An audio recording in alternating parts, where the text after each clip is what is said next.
बिस्मिल्लाहिर्रहमानिर्रहीम। स्टूडेंट्स, अब हम नॉन प्रॉफिट मेकिंग ऑर्गेनाइजेशंस का क्वेश्चन नंबर 1 करेंगे।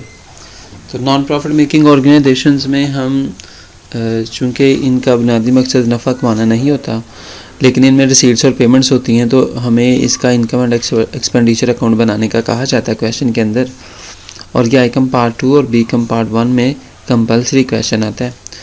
तो इसमें हमें ट्रायल बैलेंस दिया होता है और ट्रायल बैलेंस में हमें बताया होता है कि कुछ रिसीट्स हैं और कुछ पेमेंट्स हैं, और उन रिसीट्स और पेमेंट्स को देखकर हमने इनकम एंड एक्सपेंडिचर अकाउंट बनाना होता है। तो चलें देखते हैं क्वेश्चन को। क्वेश्चन में देखें, बता रहा है from the following receipts and payments account for the year ended on 31 December 2005 prepare income and expenditure account. तो इनकम एंड एक्सपेंडिचर अकाउंट हमें बनाने का कहा गया है। रिसीट्स दी हुई हैं और पेमेंट्स दी हुई हैं। रिसीट साइड पे हमें नॉर्मली जो है इनकम और लाइबिलिटीज़ बताई जाती हैं, और जो पेमेंट साइड है इसमें हमें एक्सपेंसेस और एसेट्स बताए जाते हैं या दिए होते हैं। ठीक है, याद रखना है, रिसीट साइड पे इनकम और लाइबिलिटीज़ दी होती हैं और पेमेंट साइड पे एक्सपेंसेस और एसेट्स दिए होते हैं, फिक्स एसेट्स दिए होते हैं। और इन्हीं रिसीट्स और पेमेंट्स को देख के हमने इनकम एंड एक्सपेंडिचर अकाउंट बनाना होता है। क्वेश्चन में कुछ एडजस्टमेंट होती हैं, वो भी हमने एडजस्ट करनी होती है, जो कि हमने आइकम पार्ट 1 में फाइनल अकाउंट में भी की हुई हैं। और इसके बाद हमने ये देखना होता है कि बिज़नेस सरप्लस में है या डेफिसिट में है, बिज़नेस को फ़ायदा हो रहा है या नुकसान हो रहा है। तो जो इनकम एंड एक्सपेंडिचर अकाउंट है आपके सामने, इसका फॉर्मेट है, एक्सपेंडिचर साइड है और इनकम साइड है। हम क्या करेंगे, हम पेमेंट साइड को देखेंगे जो कि ट्रायल बैलेंस में क्रेडिट साइड पे आ रही होती हैं, और इसमें से सिर्फ एक्सपेंसेस लेंगे और इनको एक्सपेंडिचर साइड पे लिख लेंगे। फिर हम रिसीट साइड पे आएंगे, इनमें से सिर्फ इनकम लेंगे और इनकम साइड पे उनको लिख देंगे। रिसीट साइड से लायबिलिटीज स्किप करेंगे, इग्नोर करेंगे, और पेमेंट साइड से एसेट से इग्नोर करेंगे। तो चलें क्वेश्चन को स्टार्ट करते हैं। क्वेश्चन में रिसीट साइड और पेमेंट साइड है। पहले हम पेमेंट साइड देख लेते हैं। किसी भी साइड से आप क्वेश्चन को शुरू कर सकते हैं, कोई इशू नहीं है। आप पहले रिसीट्स भी लिख सकते हैं, आप पहले पेमेंट भी लिख सकते हैं।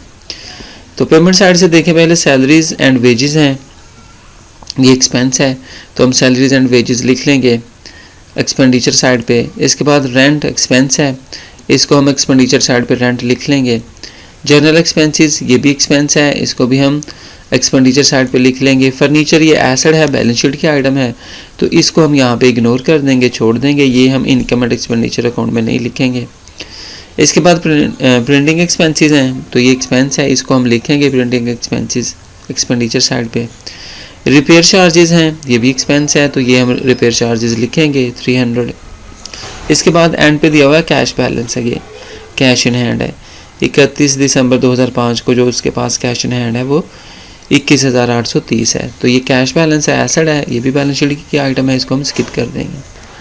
आपके पास कुछ एडजस्टमेंट है। एडजस्टमेंट में देखें, सब्सक्रिप्शन के बारे में एडजस्टमेंट है, डेप्रिसिएशन है फर्नीचर की 10%। तो फर्नीचर की डेप्रिसिएशन जो है ये एक्सपेंस है, डेप्रिसिएशन जो कि इनडायरेक्ट एक्सपेंस होता है, ये हम लिखेंगे।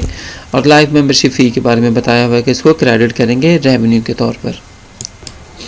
तो इस क्वेश्चन में एक आइटम, एक एडजस्टमेंट रहती है जो हम एक्सपेंडिचर साइड पे लिखेंगे, वो है depreciation of furniture.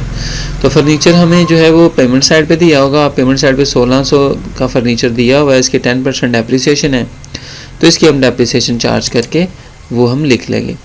Depreciation charge करने का आपको पता है, ये हमने पहले भी किया हुआ फाइनल अकाउंट में।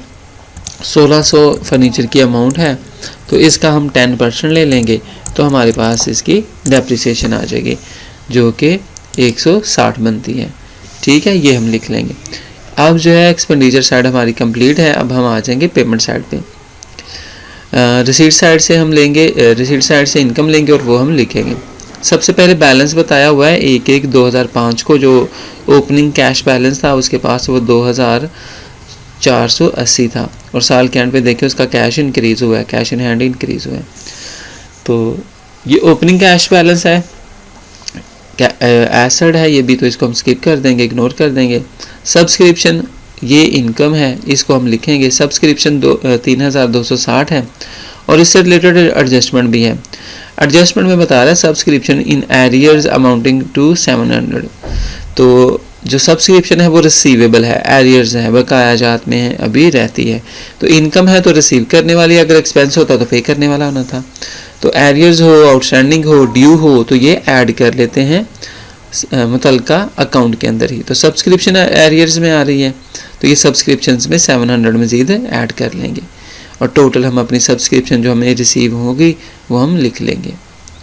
इसके बाद लाइफ मेंबरशिप फ़ी है। नॉर्मली जो लाइफ मेंबरशिप फ़ी है ये कैपिटलाइज हो जाती है, लेकिन अगर वो क्वेश्चन में खुद ही कह रहा है कि जो लाइफ मेंबरशिप फ़ी है उसको क्रेडिट करना है रेवेन्यू को, रेवेन्यू के तौर पर इसको लिखना है, तो हम लाइफ मेंबरशिप फ़ी को एज ए रेवेन्यू इनकम के तौर पर यहाँ पे लिख लेंगे 500। इसके बाद इंटरेस्ट इनकम है, ये हम लिखेंगे 360। एडमिशन फ़ी ये भी इनकम है, ये हम लिख लेंगे 480। और donation for building fund, miscellaneous receipt से पहले 100 वो हम लिख लेंगे। इसके बाद लास्ट में है डोनेशन फॉर बिल्डिंग फंड।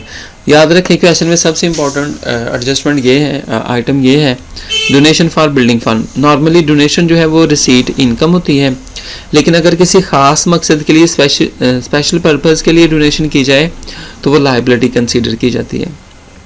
इसको हम लाइबिलिटी के तौर पर बैलेंस शीट में लिखेंगे। डोनेशन अगर सिंपल होगा तो वो हमारी इनकम है, इनकम साइड पे लिखेंगे, लेकिन किसी ख़ास मकसद के लिए डोनेशन की गई है, किसी ख़ास पर्पज़ के लिए है, तो वो फिर लाइबिलिटी बन जाती है डोनेशन फॉर बिल्डिंग फंड। इसको हम इग्नोर कर देंगे, इसको इनकम एंड एक्सपेंडिचर अकाउंट में नहीं लिखेंगे। ठीक है, तो हमने इनकम साइड पे सारी आइटम लिख ली हैं और एक्सपेंडिचर साइड पे भी सारी आइटम लिख ली है। इसके बाद हम क्या करेंगे, हम ये देखेंगे कि बिज़नेस में रिसीट ज़्यादा है, इनकम ज़्यादा है या एक्सपेंडिचर ज़्यादा है। अगर इनकम ज़्यादा है, एक्सपेंसेस कम है तो सरप्लस होगा, सरप्लस में कैश आएगा। अगर एक्सपेंडिचर ज़्यादा है और इनकम कम है तो डेफिसिट होगा। अगर सरप्लस आएगा तो एक्सपेंडिचर साइड पे लिखेंगे, ये बैलेंसिंग फिगर है। अगर डेफिसिट आता है तो इनकम साइड पे लिखेंगे, ये भी बैलेंसिंग फिगर होगी। तो इस क्वेश्चन में इनकम जो है वो आ रही है 5400 और जो एक्सपेंसेस हैं वो कम है, तो इनकम में से एक्सपेंसेस माइनस किए तो 1490 सरप्लस में आ रहा है, तो ये हम एक्सपेंडिचर साइड पे लिखेंगे और इसको आप बैलेंस कर देंगे। ठीक है, सरप्लस फाइंड करने का तरीका ये है कि अगर इनकम ज़्यादा है, एक्सपेंसेस कम है तो सरप्लस है। इनकम और एक्सपेंसेस का डिफरेंस निकालेंगे, इनकम में से एक्सपेंसेस सारे माइनस कर देंगे। तो अगर इनकम ज़्यादा होगी तो वो सरप्लस है, अगर एक्सपेंसेस ज़्यादा हो इनकम से तो वो डेफिसिट है, वो फिर इनकम साइड पे लिखेंगे। एडजस्टमेंट दोबारा से देख लें। पहली जो थी वो सब्सक्रिप्शन एरियर्स में आ रही थी वो हमने ऐड कर ली, डेप्रिसिएशन थी वो हमने एक्सपेंस के तौर पर लिख ली, और लाइफ मेंबरशिप फी उसने कहा था क्रेडिट टू रेवेन्यू, तो वो हमने रेवेन्यू को क्रेडिट कर दिया 500 के तौर पर लिख ली है। उम्मीद है आपको समझ आई होगी। कोई इशू हो, कोई प्रॉब्लम हो तो लाजमी कमेंट कीजिएगा। बहुत शुक्रिया, अल्लाह हाफिज़।